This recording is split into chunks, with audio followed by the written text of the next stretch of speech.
দেখুন, রমজান মাস চলছে, মানুষ রমজানের মাসে রোজা করছে, সেখানে আইএসএফ নওশাদ সিদ্দিকী এমনভাবে ট্রেনিং দিয়েছে তাদের কর্মী সমর্থকদের।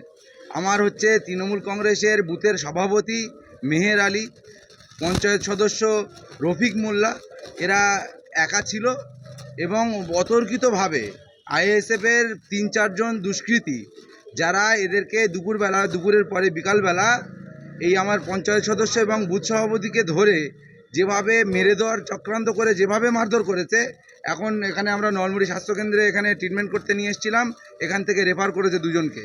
তাহলে আমি নওশাদ সিদ্দিকীর কাছে প্রশ্ন করতে চাই যে আপনি তো ফুরফুরা শরীফের আওলাদ, আপনি তো ধর্মপ্রচার করেন, আপনার ভাই তো বড় বড় ভাষণ দেয়, তাহলে রমজান মাসে আমার রফিক মোল্লা পঞ্চায়েত সদস্য, সে একটা রোজাদার, সে রোজা করছে, মেহের সে রোজা করছিল, তাদেরকে ধরে একটা মহিলাকেও মারধর করা হয়েছে, তাকেও ভারী ইনজুরি আছে, কাপড় চোপড় ছিঁড়ে দেওয়া হয়েছে।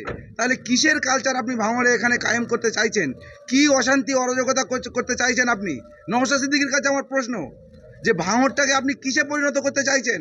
আমাদেরকে শান্তিতে থাকতে দেবেন না দেবেন না, এটাই আমার নওশাদ সিদ্দিকীর কাছে প্রশ্ন। আমাদের প্রায় 6 জনকে আজকে মারধর করেছে। ওরা তৈরি হয়েছিল দুপুরবেলা বিকালের দিকে, আসরের ঠিক নামাজের আগে, কেউ যখন ছিল না পাড়ার একটা কোনায়, সেখানে কেউ ছিল না, এদেরকে একা পেয়ে এদেরকে অতর্কিতভাবে এদের উপরে হামলা চালায় এবং প্রাণে মেরে দেওয়ার জন্য চক্রান্ত করে মারধর করেছে এদেরকে। ইসলাম, জাহুলগাছি অঞ্চল তৃণমূল কংগ্রেসের সভাপতি।